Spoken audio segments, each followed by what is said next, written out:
I'm Elaine Petrocelli at Book Passage, the independent bookstore in Corte Madera, California, and in the Ferry Building in San Francisco.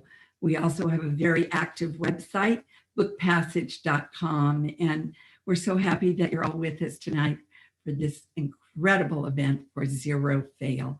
I finished it today, and I had to fight my husband a little bit for the book. So we ended up buying 2 copies so we could both read it. That's how into it we were. If you were here with us in February, you met Carol Leonnig when she came with her co-author, Philip Rucker, for A Very Stable Genius. I have to tell you, I thought maybe that book wouldn't sell. Maybe we were through with Trump. Boy, was I wrong. That book still is flying out the door. And it's a really important book. But she happened to mention during the event that she was working on a book on the Secret Service. And I knew that this investigative reporter who has worked for the Washington Post for over 20 years and just collects Pulitzer Prizes like mad would have done the most thorough job on the Secret Service. And indeed she has. And Zero Fail is something you are going to want in your library. It's just an absolute everything you never knew you needed to know about the Secret Service, but boy, do you need to know it.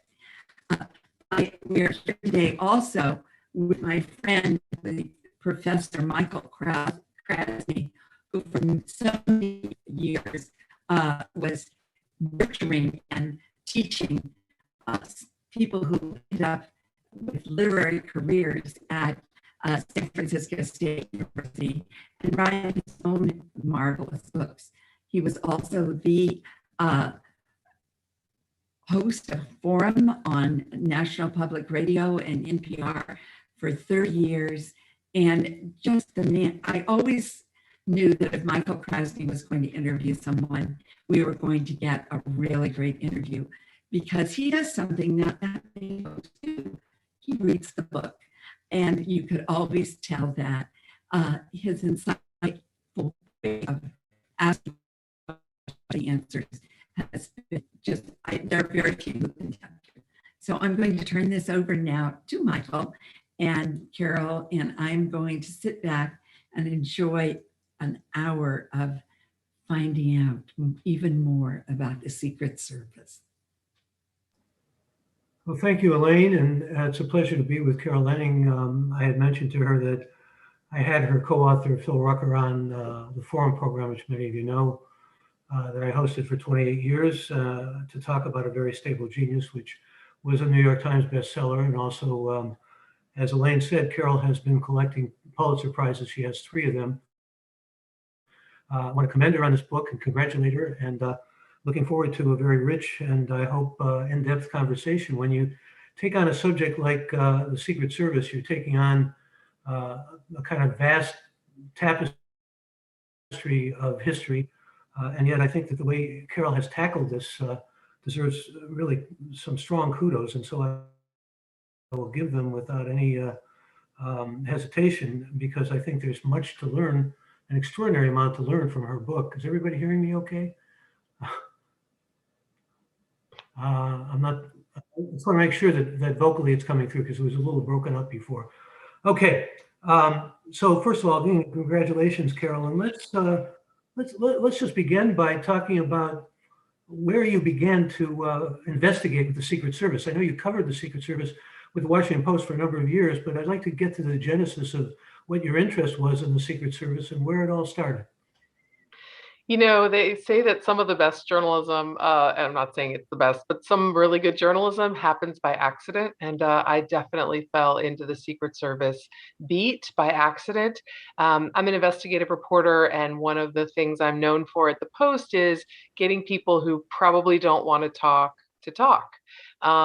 Mostly, you know, trying to persuade them that it's really valuable. What they have to say is valuable. And this horrible scandal befell the Secret Service in 2012. A group of men, male agents, were all being shipped back unceremoniously from President Obama's foreign trip to South America in Cartagena, Colombia, and forgive me, Cartagena, Colombia. And I was at a colleague of mine that I worked with closely in 2013, 2012. He broke this story, which was just like one big breaking news story. Oh my gosh, Secret Service agents being flown back because they were under investigation for basically turning a presidential trip into a boys gone wild bachelor weekend. They were getting smashed, drinking all night, bringing prostitutes back to their room, and they got caught. So I was asked to help sort of excavate what in the world happened. Nobody could believe that the Secret Service, those button down guys behind the black sunglasses and the earpieces and the perfectly, honed frames and great suits, nobody could believe that these button down guys would be engaged in something like this. And as I got to meet more agents and more of their friends, more of them came to trust me, and I met more of them. And I learned a lot more about the agency than just this one Las Vegas crazy weekend. I learned that there was a lot of fear among the agents about a series of security failures that had been mostly covered up.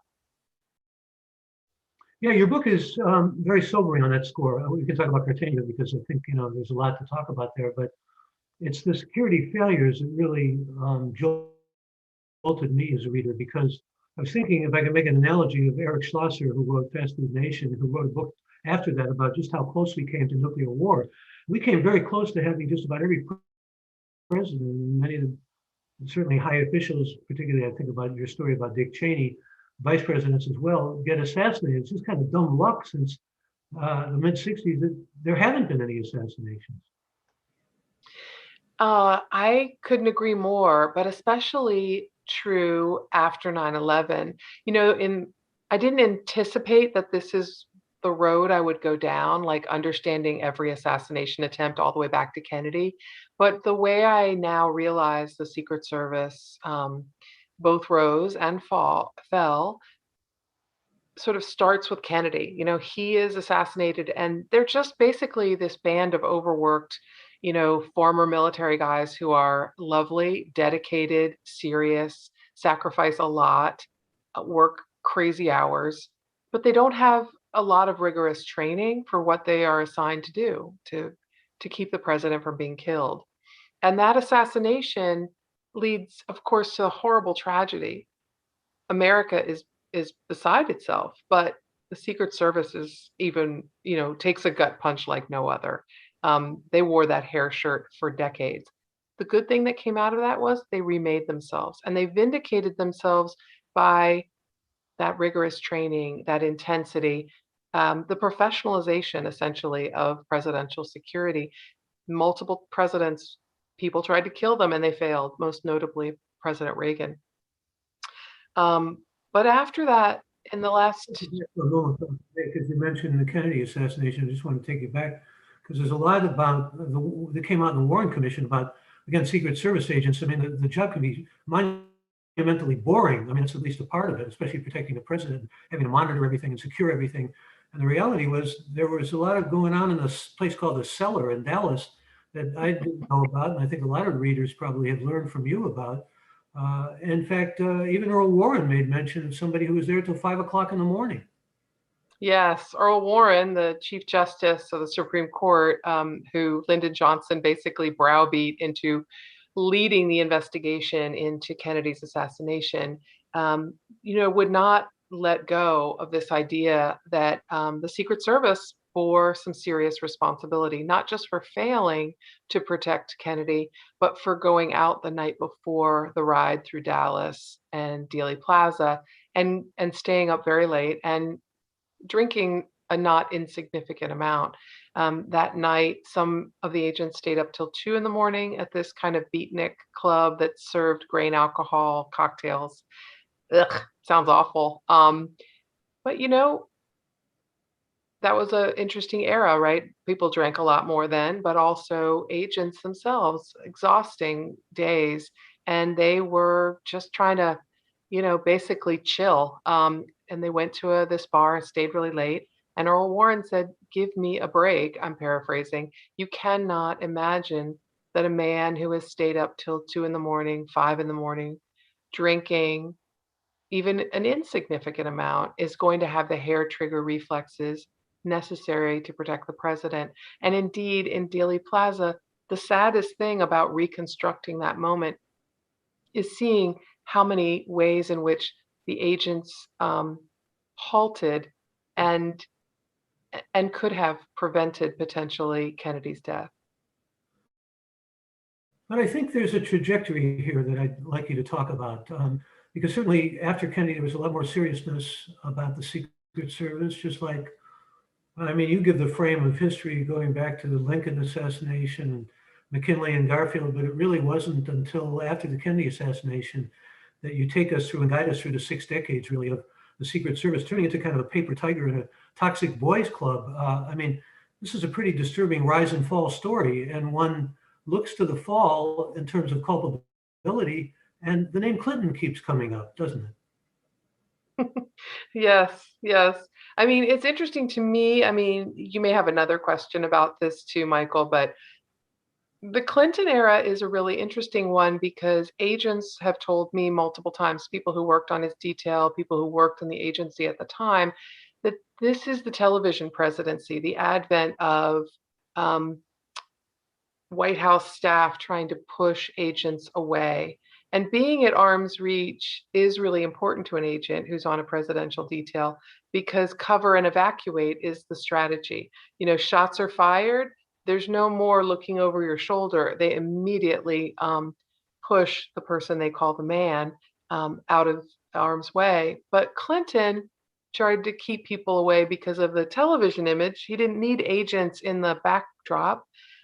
His staff wanted them removed, and as we know now, President Clinton also wanted them out of the picture because he was engaged in a couple different relationships with people that were not his wife, and he was looking for that privacy.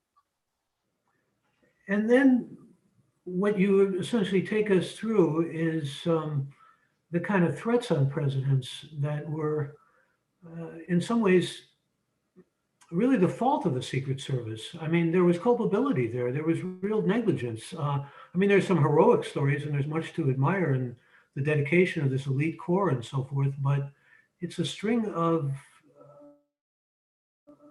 really kind of keystone cops in some respects. I mean, some of it is really appalling. There's no I other mean, word to describe it. it's appalling to the Secret Service agents that work there now and agents who have worked there in the last 10 and 15 years. It's appalling to many of the alumni and former directors that I interviewed. You know, I feel really lucky because I got to interview um, agents that had been with Kennedy on the day that he was killed. I got to interview agents that were with Ronald Reagan on the day that he was almost killed. I got to interview agents that were with Gerald Ford. I got to interview agents who were there, you know, during some of these horrific security failures. And what's interesting is um, how impossible the job for the Secret Service is now. You know, it started as this little band of 300 people and a budget is like, you know, our fingernail compared to the budget now. They have 7,000 staff today, a budget of 2.2 billion. It sounds really great, but it is enormous, the mission that they have, and it's not equal to the task. They have a zero fail mission. The number one thing, make sure the president is alive in the morning and alive at night. Except they also have 40 other people to protect. They protect president's grandchildren, now vice president's stepchildren, multiple cabinet secretaries. During Trump's era, we were protecting a Treasury secretary against whom there were no death threats. But by legacy, he continued to have protection. Secret Service agents are also responsible for now protecting large gatherings that we assume could be the target of a terrorist attack, Super Bowls, Olympics. The United Nations General Assembly is another item that they protect. They make sure 170 foreign leaders arrive alive and leave the United States alive. Um, On top of that, They also cover cybersecurity, and they're covering cybersecurity and drones. I mean, the aegis of what they cover has just expanded and expanded, and so has the budget. expanded. And All this. so the keystone, to me, I mean, I feel like the Keystones Cop thing is the product of two things. One, a secret culture that tries to cover up its weaknesses and failures, keep the brand perfect. And then on the other hand, really like a shortchanged agency stretched far too thin for far too long. Um, 21st century threats and sort of like late 1900s equipment. Well, it's testament to your ability to bring people out and get their trust, because a lot of these agents, in talking to you, were putting their careers on the line. This is supposed to be a secret service, and that brings us to the question of where's the transparency and where's the oversight and where's the monitoring of the Secret Service, particularly with all of the things that you catalog and that you detail for us in your book so assiduously. And again, I want to compliment you on your research and all the ability you had to talk to people who were obviously going to be reticent and not necessarily trust journalists. In fact, some of them would be, let's be frank about this. Some of them were kind of cheering on the insurrection on January 6th, and I want to get into that with you as well, as some of the questions about racism that come up in your book and the lawsuit. But it's supposed to be under congressional and Homeland Security, isn't it? Who's monitoring the secret? Who's getting the secrets and what's? Yeah. Yeah. One thing I found is really stunning is how allergic Congress and the White House are to investigating the Secret Service and overseeing them. And there have been rare exceptions. For example, after that horrific moment in September 2014, when a delusional Iraq veteran hops over the fence and makes it all the way into right in the front door of the White House and into the East Room and past the landing of President Obama's personal home. Just a shocking breach. And after that, Congress got serious, like, well, that's a problem. But I think one of the reasons there hasn't been very good oversight over the years is that it's really hard for a president whose family's life and own life rests in the hands of this group to look too downcast or too scrutinously, if that's a word, at these personal protectors that are not only saving your life potentially and your children's lives, but also are really at your shoulder in some of your most private moments.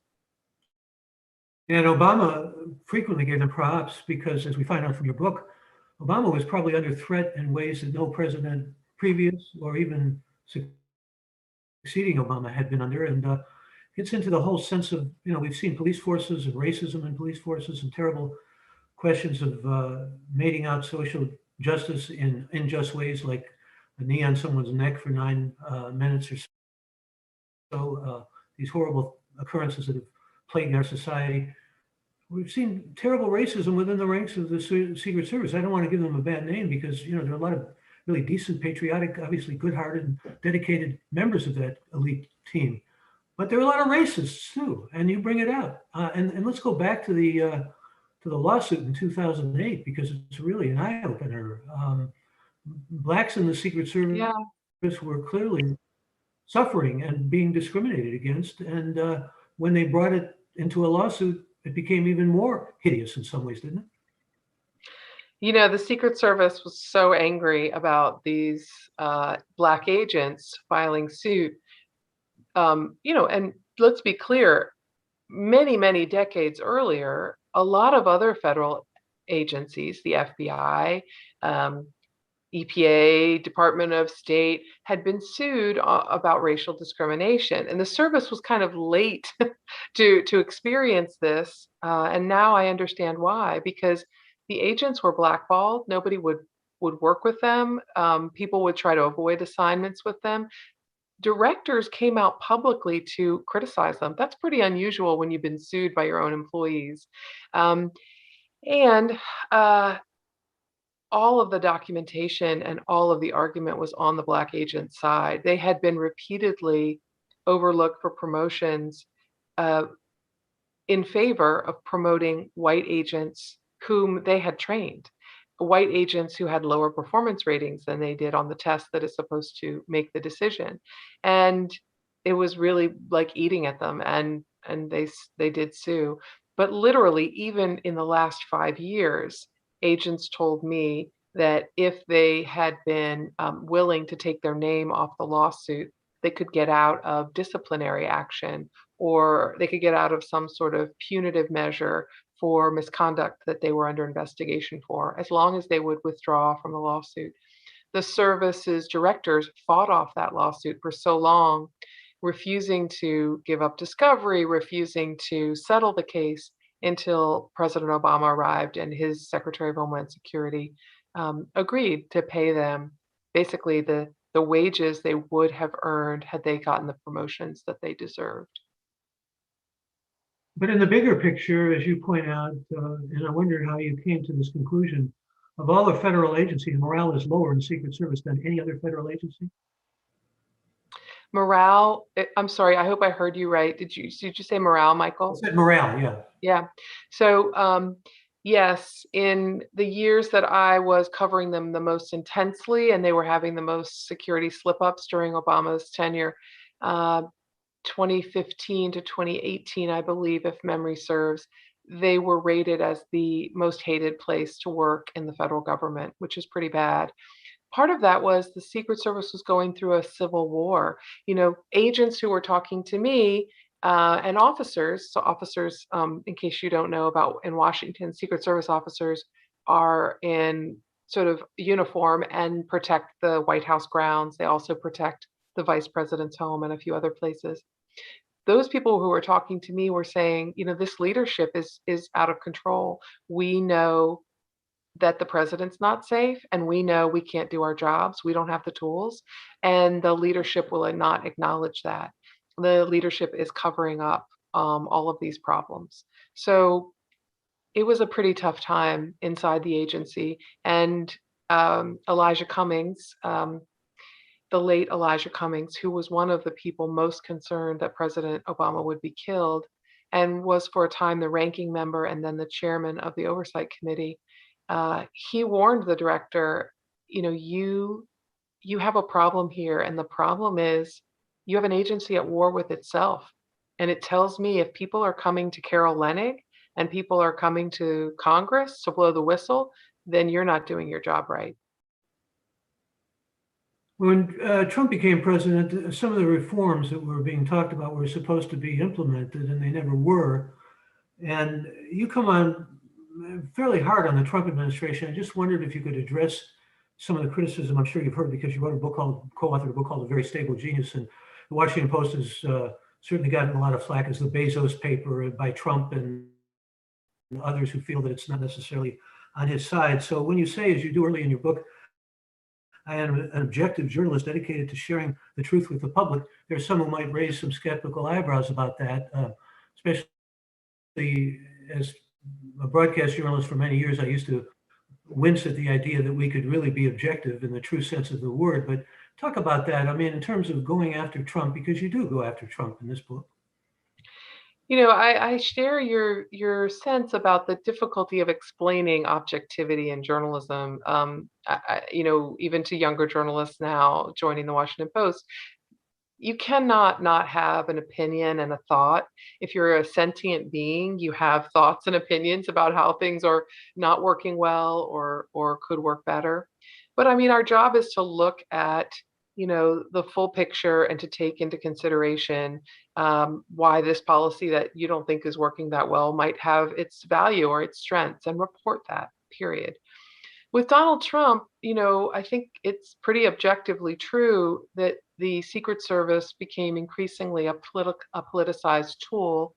As for the question you raised at the outset, I can go into some of the examples of that, but the Obama administration didn't really fix the service. That when they were leaving and walking out the door, the service was trying to recover from serial Keystone Cops moments, and an intruder getting all the way up several floors of a Beverly Hills hotel and up to the door of Michelle Obama and her daughters at their hotel suite because there weren't enough agents to watch all the stairwells and entrances.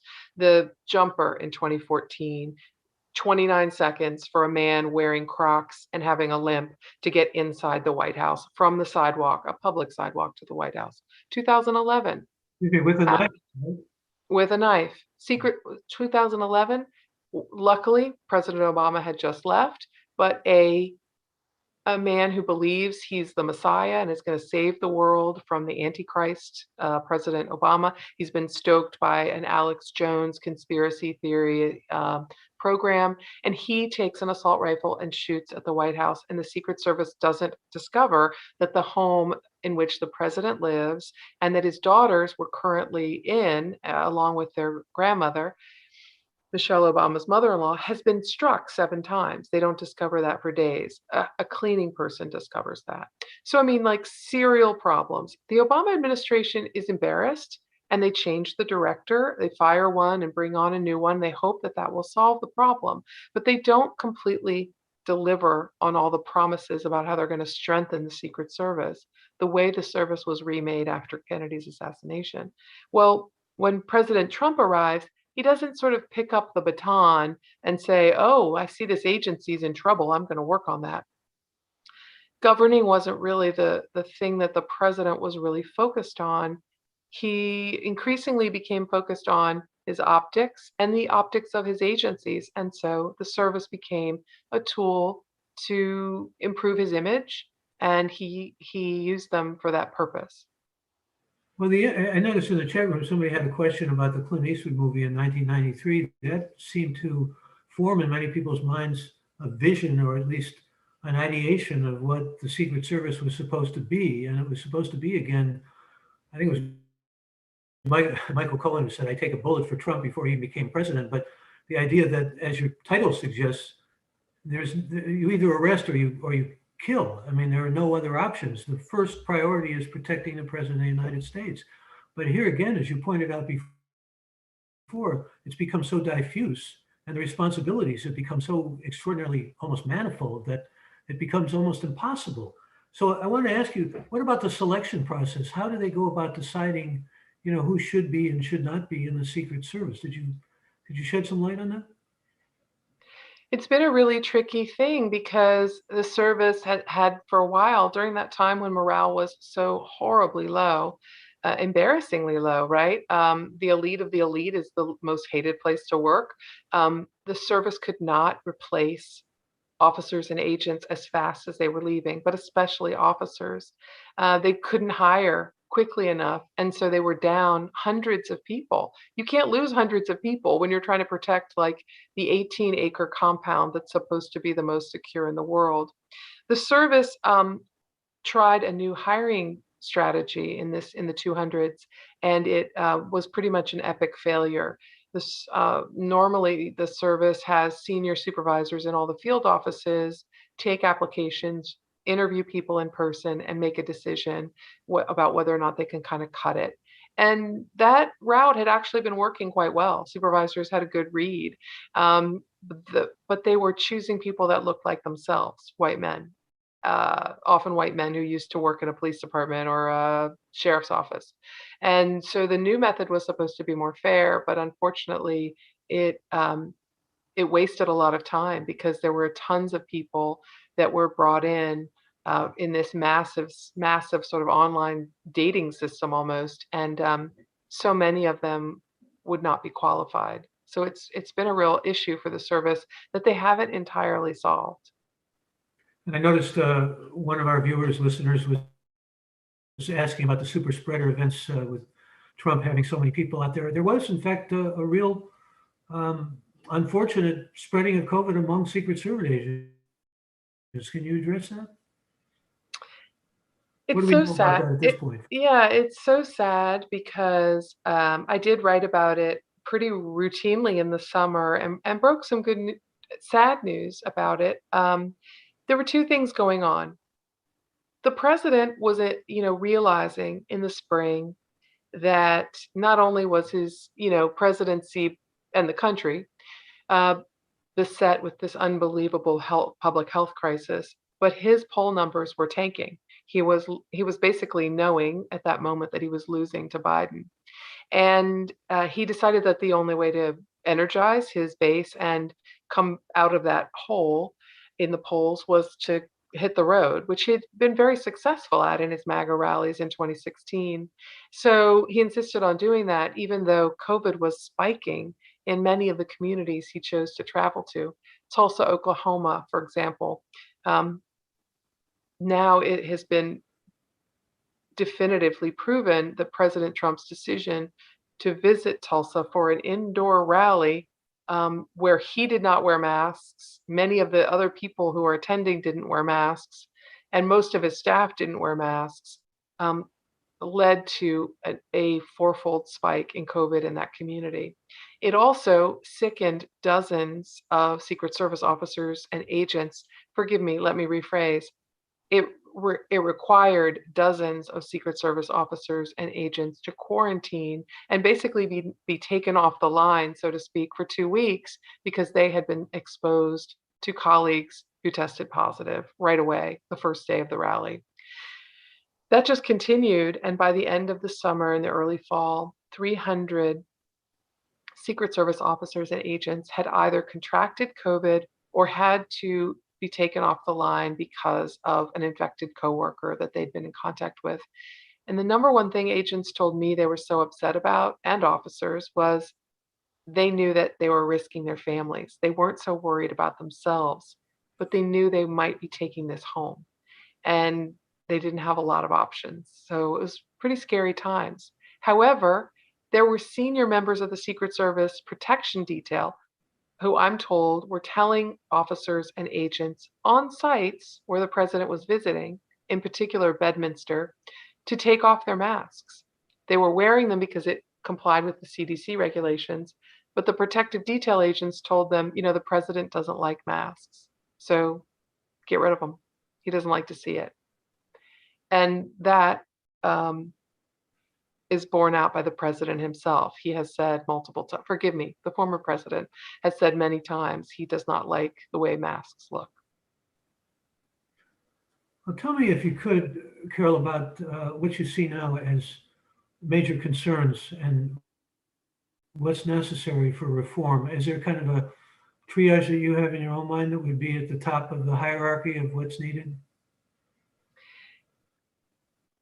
I just feel so strongly. I didn't know this when I started the book, Michael, but I feel so strongly that now it's an opportunity to ring an alarm bell for the agents and officers who risked their careers, and some of them lost their jobs, for talking to me. They warn that the agency cannot do its mission with the tools that it has and the staff that it has. And it's not as simple as like, let's just add some more people or let's just get a bigger budget. I agree with a very senior Trump administration official in the Department of Homeland Security who sat down with me for a long time to explain what they saw as wrong with the Secret Service. And that person basically said, we have to redefine the mission of the Secret Service. We have to decide what is the most important, what other things we also want them to do, but kind of cull their mission, like really focus on what's the most important. Probably get rid of financial investigations, probably get rid of counterfeit crimes and cyber hacking. Maybe reduce the number. That's where it started. That's how they started, right? It's a legacy that the agents don't want to give up either. I mean, especially the senior agents don't want to give it up because it's a route to another profitable second career. But they need to be given the tools they need for this job, and they can and as this person told me, the mission has to be refined. After you get the mission down, give them the tools to deliver on that mission because, as they said, they cannot do it now. Well, part of the tools have to do with technology, and they're really behind, aren't they? I mean, in a major way. Absolutely. I couldn't even believe it. I mean, I'm a journalist. I've seen a lot of things. We have a gallows humor about, if one thing goes wrong, it'll only get worse. But I was stunned when, after the drama of the 2014 jumper incident, which caused a Secret Service director to lose her job, Julia Pearson, which caused unbelievable um, depression among agents and officers about how much of a failure that was. When I had to fact check this book, many of the people who were involved in this did not basically pleaded for this information not to be in the book. They did not want to relive it. It was really traumatic. But then it happens again in March 2017. And it's very little noticed because Donald Trump says, they did a good job, everything's fine. But another untrained, delusional person going through a mental health crisis at that time jumps the fence and is wandering around the complex for 17 minutes, has enough time to sit down and tie his shoe, all because the technology that is supposed to harden this perimeter around the White House is on the fritz. Cameras are broken, alarms are malfunctioning, sensors on the fence don't work. Even the agent who finally captures the intruder 17 minutes in, he calls for backup and his radio doesn't work. I mean, that America just has to do better than that. Well, it certainly has to, I think, under anybody's sense of wisdom here, but can it? Are you more sanguine about the Biden administration maybe making strides? Because the Trump administration simply struck out really here. The Trump administration didn't even try. I mean, they didn't even consider. President Trump was primarily focused on, redesigning the fence that was supposed to be installed after 2014. Right now, he's a new president in 2017, and the fence hasn't been installed. But he wants to redesign it to make it more attractive. He wants to take out the security barriers that are underground because he doesn't like the bump that as his limo goes over them. That's not improving the agency. As for the Biden administration, I really hope that they pay attention to the book, but more importantly, I hope they pay attention to what it reveals, thanks to the agents who trusted me with that information. Biden has his hands full. It's hard for presidents. I know it is hard for presidents to invest money in an agency that looks like it's protecting the president, them, from the voters. But these public servants in the Secret Service deserve it. Try not to think about it as your protection team.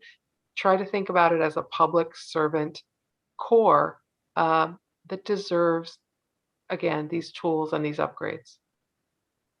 I like that idea of seeing them as public servants, and I know many of them see themselves as public servants. There's a story you tell as a very able journalist that you are, telling stories and telling them in many ways that are singularly representative of so much more than just the story itself. I'd like you to maybe give us this narrative that you present to us in the book of someone you call Brad Gable and Tim McCarthy, because it's a very revelatory story, and I think an important one just in terms of representation. I love that you brought that up, Michael, because so many agents that I interviewed, their story would be so similar to Brad's in some ways. They learned that they wanted to be a Secret Service agent as a young boy or as a teenager, and they learned it through a tragic event. Bob DeProspero, the late Bob DeProspero, I spent hours with him at his home. He used to be the detail agent who protected Reagan, and was at his bedside after the assassination attempt. A lovely man. He wanted to become an agent after he pulled over his car nearly in tears, listening on the radio that Kennedy had been killed. And he thought to himself, I wonder how the man who's responsible for his protection feels right now. Brad Gable, agent who joined right after 9/11, interesting time to join, became enamored with the idea of becoming a Secret Service agent, watching CBS News with his father and his little sister, because he saw the reels of Tim McCarthy throw his chest up to take the incoming bullets from John Hinckley as he tried to shoot and kill Ronald Reagan. And we talk about agents promising that they'll take a bullet from the president. And Tim McCarthy, there was not a flinch. There was not a moment's hesitation. There was a gunshot sound, and he went up like a raptor. Brad Gable decided then that he was interested in that work. Pretty interesting personality type. If that's what compels you to that job, you got to be a dedicated person. And then so many of the people I interviewed are. I couldn't do their work. I couldn't sacrifice the things that they did. But it's heartbreaking because Brad learns several years into his career at the Secret Service during training with the SEALs down in North Carolina, um, that his trainer feels that the Secret Service has let them down, and that they are not capable of protecting the president from a real attack.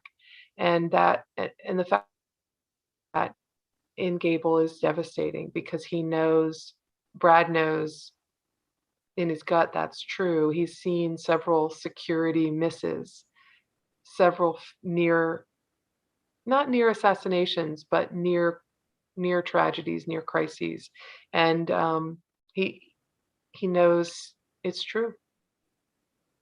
What does it mean, Carol, that you got these agents to open up, both former agents and present agents, when they live by a kind of an omerta code of silence? I mean, that's really in their DNA as an agency, isn't it? It is. It is. I don't begrudge the people who feel so strongly they need to keep these secrets to the grave, but I think the people who spoke to me, the people who chose to talk to me, realized that the secret in Secret Service had been abused and used to conceal things that were serious and needed fixing. They knew that they were succeeding in protecting a president or a vice president because the enemy failed, not because they won. They were succeeding because, that jumper in 2014 who had a knife didn't really have a plan. The jumper who got in 2017 wasn't an assassin, but a person who was hearing voices. But that's not good enough, that the enemy is ill prepared because they did get inside.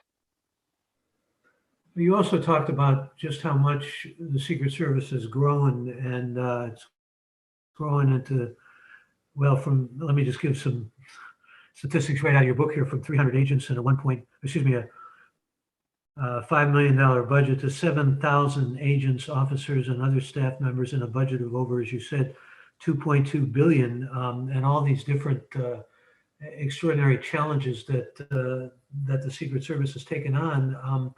One wonders if there can be a scale back, because it would seem like what happened after 9/11 and after the economic downturn was just this proliferation of responsibilities. And now, if anything, we're living in more perilous times. So one wonders if this just is going to continue expanding without the transparency that's necessary and vital. Absolutely. I mean, 9/11 is a really interesting moment because, all of Congress's energy and all of the White House's energy is immediately funneled into stopping terror. We're going to stop it from coming to the homeland. We're going to protect airlines and the skies. People are going to be able to safely fly, and we're not going to have, bombers coming in with planes. We're going to make sure that our borders are secure and terror doesn't come across in a truck bomb or in an anthrax attack in a port. We're going to have all of these billions of dollars going into this behemoth agency, the Department of Homeland Security. Well, the big brother agencies within the department got the money. The Secret Service was a tiny little ant compared to that, and they weren't getting that money proportionally. They weren't coming anywhere close.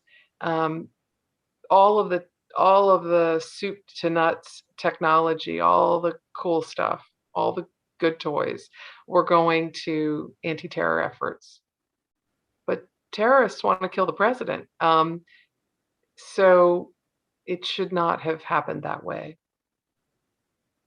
So 9/11 in effect changed everything, but it's now the Secret Service responsibility to see what's coming in, as we said, from the air, drones and airplanes being possibly hijacked and what happened on 9/11. But also, haven't they had more responsibility to see what's coming across the borders too? Well, I mean, the other brother agencies, Customs and Border Patrol, TSA, those agencies ate up all the funds, or rather, I should say, Congress and the White House steered Yeah. all the funds to that purpose. And along the way, the Secret Service just didn't have its hand out aggressively enough and didn't really get as much money. I'll give you an example that I just think is fascinating. So George W. Bush's chief of staff, Andy Card, one time tried to explain it to me this way. Secret Service agents see a risk of something happening, and they need $200 million to avoid and mitigate that risk. Not eliminate it, but mitigate it, reduce it. And when the budget office would ask the agents or the leader or the director, well, what's the chance of that happening? The agent might say 2%, 4%. And the budget office is like, yeah, never mind. We don't need to fund that. But for an agent, 2% is 2%, right? I mean, the mission is zero fail. They cannot have one mistake. So you got to fund the things that have a 2% chance of happening. Let me get back to something I raised with you earlier. I'd like your take on, and that is what can be done about all this racism that appears to be in some ways pervasive among too many Secret Service agents. I mean, they sent out books and Yeah, use social media. yeah. Really. There are two strains that I think are important about your question, that would deal with the Secret Service's DNA and culture, which is so similar to any law enforcement agency, a local police department, a sheriff's office. This group of people lean conservative, right? I have a lot of friends in, FBI agents and in law enforcement, and they do lean Republican. They want to be tough on crime. They want to keep immigrants away. Of course, I'm speaking in cliches. So that's just part of the DNA, and I understand that. Under Trump, the Secret Service, though, crossed a line that it vowed never to cross, which was it began rooting for the actual president, rooting for his policies, supporting him politically, and then taking to social media to even cheer and empathize with the rioters on January 6th. Now, as for your question about racism, you know, there's a lot of racism in all law enforcement agencies. There's a lot of a perception that criminals are overwhelmingly one race and not another. Um, there's a lot of fear among law enforcement about Black suspects. On May 29th, 2020, when protesters of George Floyd's murder arrive en masse outside the White House, the Secret Service is actually quite shaken because, almost like the 1960s, anti-war protests, anti-Nixon protests, civil rights protesters, this group keeps coming. And it gets bigger and bigger, and they are coming right up against the fence, and they are coming over the temporary barricades that the service has set out a little further. This group is not going to be stopped. Why? Because the President of the United States has not addressed, a gross injustice, that is like the straw that broke the camel's back. And Secret Service officers are very concerned that the agents, that the protesters are actually going to come over the fence. And one person does get over the Treasury side of the fence, which actually technically is part of the White House complex. The president is taken to the bunker along with his wife and his son Barron that night, which he later denied. And I later published a story confirming that he was taken to the bunker. But they take him there because of the two things at once. Somebody's gotten over, and teams of people are at the fence, pretty aggressive, And if 4 of them or 6 of them go over, the Secret Service knows they cannot stop it. So that's why he ends up in the bunker, the president does. One officer the next day in a group chat, interweb kind of group chat of the Secret Service, begins discussing how traumatic that night was for all of them. And he proposes that they consider getting a fire truck and use fire hoses the next time.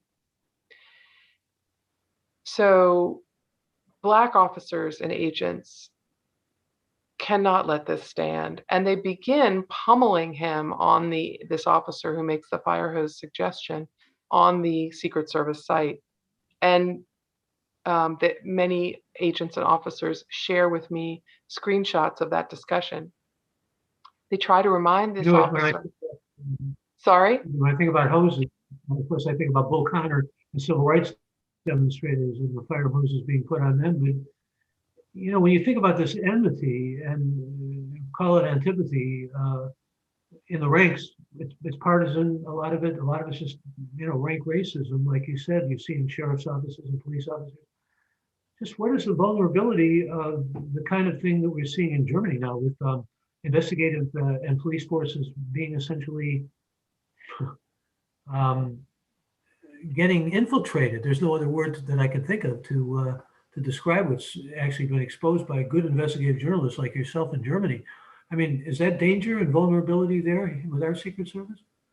A lot of former agents and current agents, I don't know that they're the majority, but a lot of them in number, were appalled by the way the Secret Service was used and almost cheered by President Trump, kind of like the brown shirts method, because you might remember that on that night when the protesters storm the fence line, President Trump takes to Twitter to say, my tough agents, they went to the line, they're going to defend me.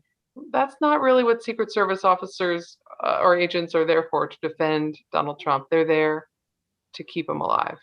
And agents were really upset about the clearing of Lafayette Square a few days later, forcible clearing of peaceful protesters, many of them praying and chanting, including, pastors forcibly removed with rubber bullets and shields, canisters of chemical gas.